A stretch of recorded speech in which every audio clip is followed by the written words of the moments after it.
Sumini mengatakan kepada Sudadi untuk menghadiahkan istrinya kepada laki-laki lain karena dinilai Sudadi sudah mandul dan Sudadi tidak bisa memberikan keturunan.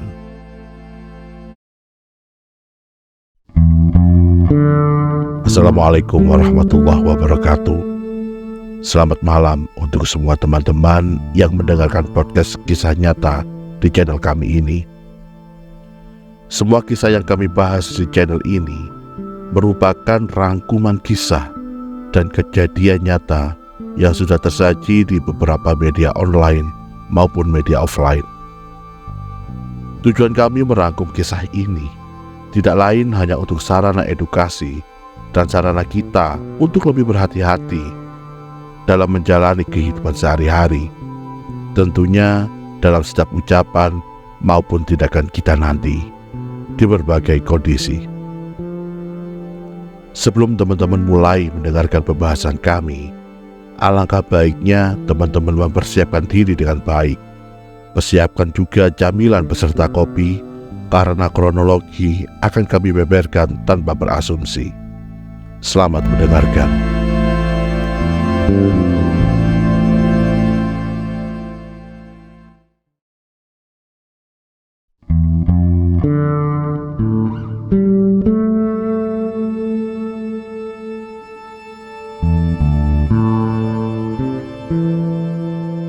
Sumini, wanita parubaya yang berusia 50-an tahun, harus meregang nyawa di tangan tetangganya sendiri yang bernama Sudadi. Jarak rumah keduanya hanya berjarak kisaran 50 meter. Dan kasus ini cukup menjadi pembelajaran bagi saya dan diri Anda, dan tentunya bagi kita semua, bahkan bagi anak-anak kita semua. Karena balik kasus ini terdapat pembelajaran penting tentang pentingnya kita harus selalu lebih hati-hati lagi dalam memilih kosakata ketika kita berbicara kepada siapapun juga. Karena kita tidak pernah tahu kata-kata mana yang bisa membuat orang membenci diri kita. Kisah ini terjadi di Kelurahan Kelapa 7, Kecamatan Kota Bumi Selatan, Kabupaten Lampung Utara. Mungkin di antara mereka sudah sering tegur sapa, bercanda, maupun mengucapkan kata-kata yang bisa jadi hal itu dianggap biasa-biasa saja. Hingga suatu hari Sudadi merasa begitu marah terhadap Sumini lantaran seringnya Sumini mengucapkan kata-kata yang tidak pantas terhadap Sudadi. Khususnya karena Sudadi dan istrinya masih saja belum dikaruniai seorang anak dari hasil pernikahannya tersebut.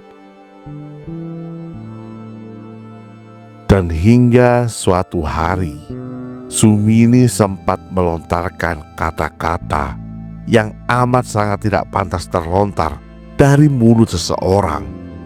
Dan juga kata-kata ini sangat tidak patut untuk kita semua meniru kata-katanya. Di dalam pembicaraan itu Sumini mengatakan kepada Sudadi untuk menghadiahkan istrinya kepada laki-laki lain karena dinilai Sudadi sudah mandul dan Sudadi tidak bisa memberikan keturunan. Dan karena omongan Sumini inilah Sudadi menjadi naik pitam, hingga akhirnya di tanggal 23 Juni 2024 Sudadi melihat kesempatan untuk dirinya bisa membalaskan rasa kesal dan dendam yang selama ini dirinya pendam. Tepatnya di hari Minggu siang itu, Sudadi berpura-pura meminjam pompa angin kepada Sumini melalui pintu dapur rumah Sumini. Ketika melihat situasi di rumah Sumini sepi, Sudadi langsung beraksi untuk melancarkan aksi pembalasan dendamnya tersebut. Dan kejadian ini terjadi ketika Sudadi mengembalikan pompa angin itu. Sudadi dengan cepat langsung membekap dan membanting tubuh Sumini ke lantai.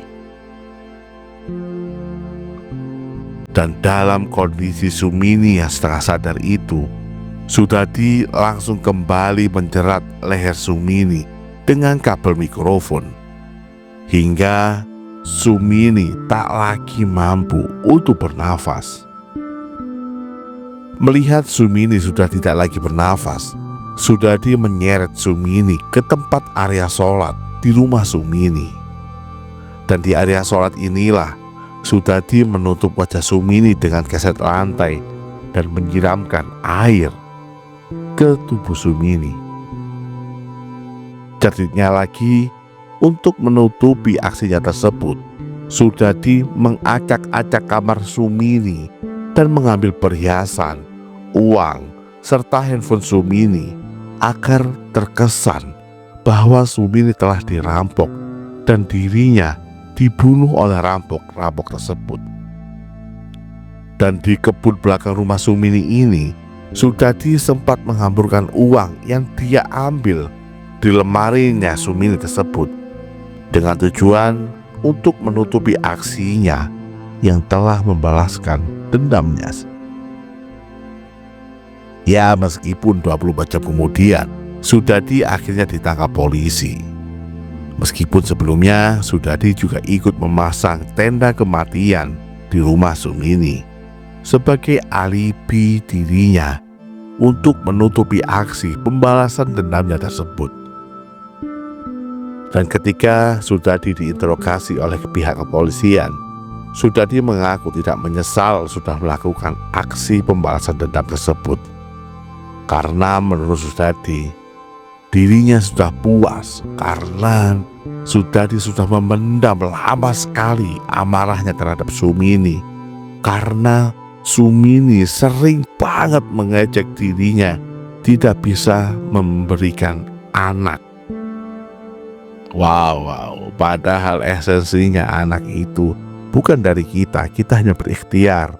Anak itu datangnya dari Tuhan, bukan dari kita berhubungan seks, bukan, tapi dari Tuhan. Kita berhubungan hanya lantaran perkara dikasih atau enggak, itu urusan Tuhan. Demikian cerita kita kali ini. Terima kasih.